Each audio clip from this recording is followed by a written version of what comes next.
guys, welcome back to my channel. My name is Katie, if you didn't already know that.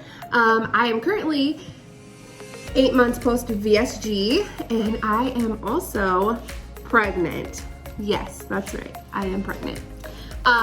So this video is gonna be about my first trimester, before my big fat positive, all the way up until I hit my second trimester.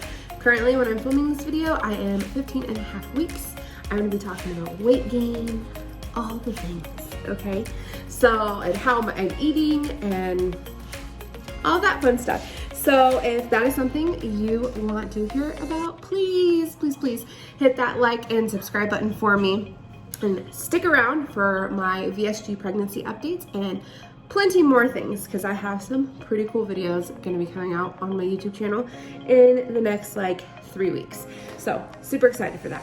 So let's jump on in to before I got my big fat positive. So a few days before I got my positive pregnancy test, I got so nauseous, and come to find out that implantation can bring on nausea. And I'm pretty sure that's what I experienced. I was just like, oh, everything sounded gross. I could barely eat. I wasn't feeling good. I couldn't even drink water, flavored water, nothing. I was just like, oh my gosh, like I knew I was pregnant. So fast forward, I get my positive pregnancy test, and then I'm not sick anymore. And I was expecting to be sick because, you know, post VSG, small little tummy, heartburn, all the things. I was like, I'm gonna be so sick this pregnancy. I like try to prepare myself for it. Well, I did not experience morning sickness, which I am so thankful for, because I had HG with my second son. I had to get like an NG tube and all kinds of stuff. So definitely thankful that I was not sick this time around.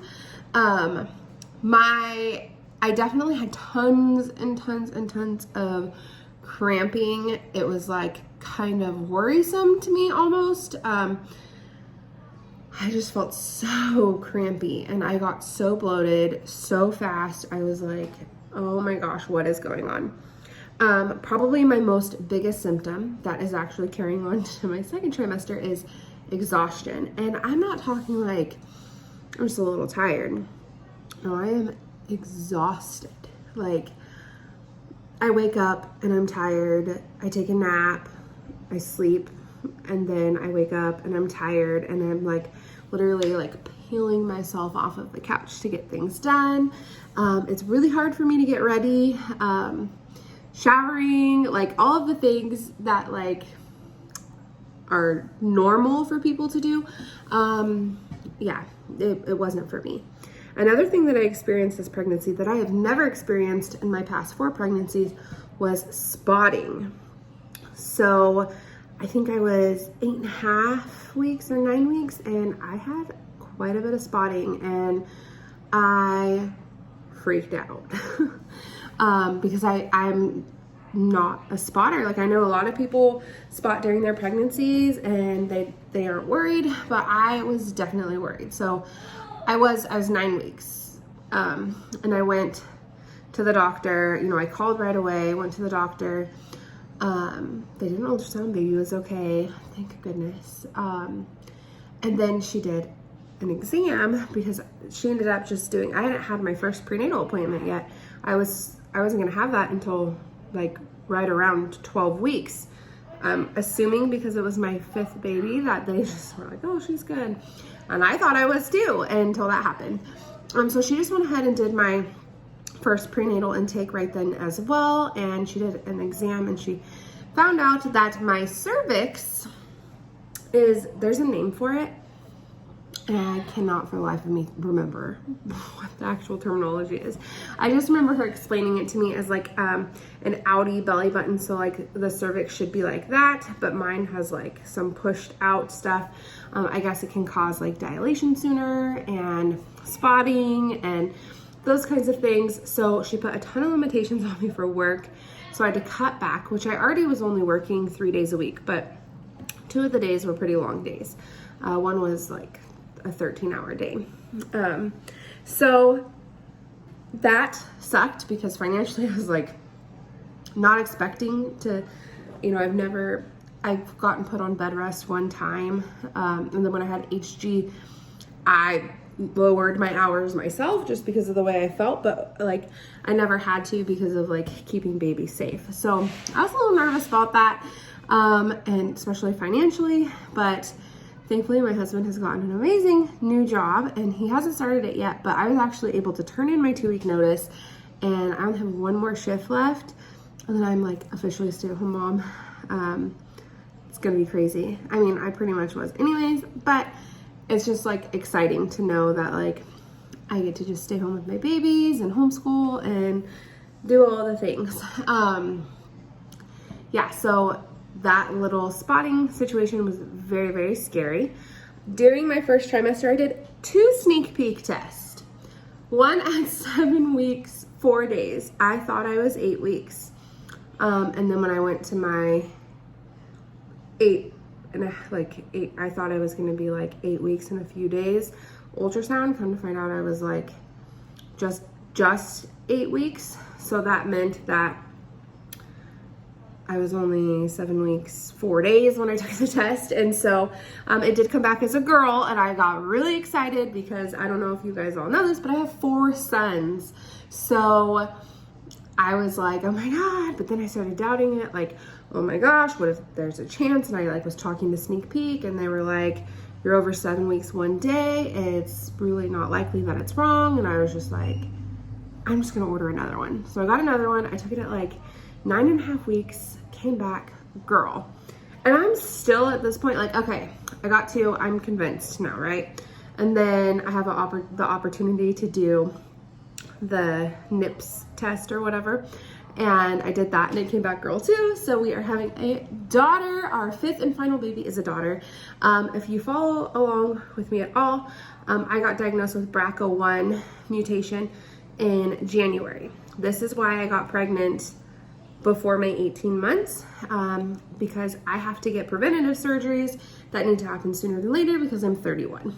So I'm getting up there and I need to get the surgeries done, especially with my family history and like my breast tissue and all of that stuff. So if I wanted to have more children, I needed to have them sooner than later. And so after they did all of the testing, and when I mean testing, I mean like MRIs, ultrasounds, mammograms, like I had to get blood panel work every single month. So like the blood panel work that you get for just a typical VSG, like to check your vitamins and stuff, I had to get it every single month until I think even after I got pregnant, I think May or June, that's when they stopped doing it every single month. So like every month I had to go get full like 20 vials of blood drawn out of me to make sure that my vitamin level, my nutrition level, everything was like staying well and that things weren't just like gonna randomly just like dip, especially getting pregnant so soon. Because my weight loss had really slowed down. I was still losing, but like very slowly, and I was hitting huge stalls. They felt it was safe for me to get pregnant. I do like have to see like more doctors as far as like more dietitian doctors. So I got my weight loss surgery in Mexico. So obviously I'm not seeing those doctors. So here in the States, I have a set of doctors now that I kind of work with, and that's really nice. It's comforting to know that I have people like on my side and supporting me with choosing to get pregnant at 6 months post VSG. So that was really, really exciting. So far this pregnancy, I have gained 1 pound. They are totally okay with that. I do kind of keep track of my food for like nourishment reasons, like to make sure that like what I'm eating is actually like good for me and baby. I definitely have a big sweet tooth. I'm obsessed with ice cream. So I do allow myself those things, but in moderation. I'm also obsessed with sourdough bread, which is actually like my doctor nutritionist said it's wonderful for me for being VSG and pregnant, and I have IBD and all those things. So it's really good for me to have that because it's good for your gut health. And so I pretty much eat sourdough toast every morning. It's like 120 calories. I can't even tell you how much calories it is. With the butter, it is like 180. And then I still am drinking Premier protein shakes in my coffee, and I am still taking collagen peptides. So I'm still trying to meet like protein goals. I try to keep my carbs at least at 50. I do kind of struggle with that a little bit because obviously, like, my VSG girls, you're gonna know, but carbs sit heavier on your stomach and you can't eat as much. So I do try to limit my carbs between like 50 and 100. Sometimes I go over, sometimes I'm under, but I try really hard to at least hit 50 so that way I know baby girl is getting what she needs. Another thing is healthy fats. I'm trying really hard to make sure that I'm getting enough healthy fats for her and enough for me, because especially with like my chronic fatigue during pregnancy, that was something they said was to get more healthy fats and like more protein and water, of course. Now, water intake. So in previous videos, you may have heard me to say that like I can't drink plain water. I can now. I'm super excited about that. It's actually really refreshing. I'm able to take like pretty big sips of it. As long as I haven't like eaten within like an hour, I can like almost do a mini chug, which feels really good, of water. Like I was a huge water chugger before my VSG, so that's kind of nice that I can do that again. And then like I don't have to put flavor packets in it all the time. I actually stopped because I started getting heartburn, and then I like was really worried about not getting enough water, and so I just started like sipping on regular water, and now I can drink it. As far as my vitamins go, I take my prenatal every night with vitamin D, and then I take vitamin B12 in the day, and then I take iron twice a week and calcium, iron and vitamin C twice a week and calcium twice a week. So those are things that I don't have to take daily because like everything's pretty good. My vitamin D at one point was really low. I think I talked about that, but that was before pregnancy. But the last, like since being pregnant, my labs have actually gotten better. So I'm not like deficient in those areas anymore, but I'm like right there. So I take those ones daily, and then like calcium, all that stuff, I was like great, but they still want me to incorporate it a few times a week, so I do, I think like 2 or 3 times a week with those vitamins. And other than that, like I don't really have to take too much, and I'm not even taking bariatric vitamins, I'm just taking regular ones. Yeah, and I'm doing really good. I only get my labs drawn, like my full panel drawn, because they have been so good, once a trimester, and then starting at 27 weeks I will have extra ultrasounds just to make sure she's growing. With VSG, when you have a baby or gastric bypass, either one, you're more likely to have a uterine growth restriction, and it's not necessarily that your baby's not going to gain the weight that it needs, but that your uterus is not growing the way that it needs to grow to allow baby to grow. So they're gonna keep an eye out on that. I think I should be fine. My babies are giant. My smallest baby was 7'7", and then I had 7'12", 8'2", and then my last baby was 9 pounds, 10 ounces. So yeah. Anyways, that pretty much wraps up my first trimester. I kind of started talking about like second trimester and like later stuff, but yeah, I'm hoping in the next couple of videos. Hey, be quiet, please. Aye, aye, Captain.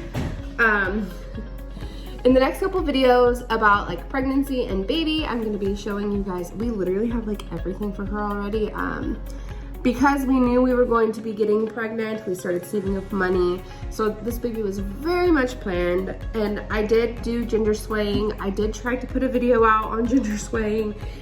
YouTube would not upload it, like my phone, my computer, nothing would upload it. So I don't have that. If you want to know about ginger swaying, let me know. You can find me on Facebook at Katie Tadlock. Send me a private message, tell me about how I ginger swayed for a girl. Did it work? technically, because I'm having a girl, but I don't really know, guys. God probably did that. If you're a believer, if not, maybe the Ginger's Way is something for you. So anyways, I hope you guys enjoyed this video. Stay tuned for baby clothing hauls, and I am going to be starting a new little series on here with cash stuffing and budgeting, if you guys are interested in that. So definitely hit that like and subscribe button. It's gonna really help me grow my channel. And leave me a comment below if you guys have any questions. And thank you guys for all of your love and support on my journey. Bye guys.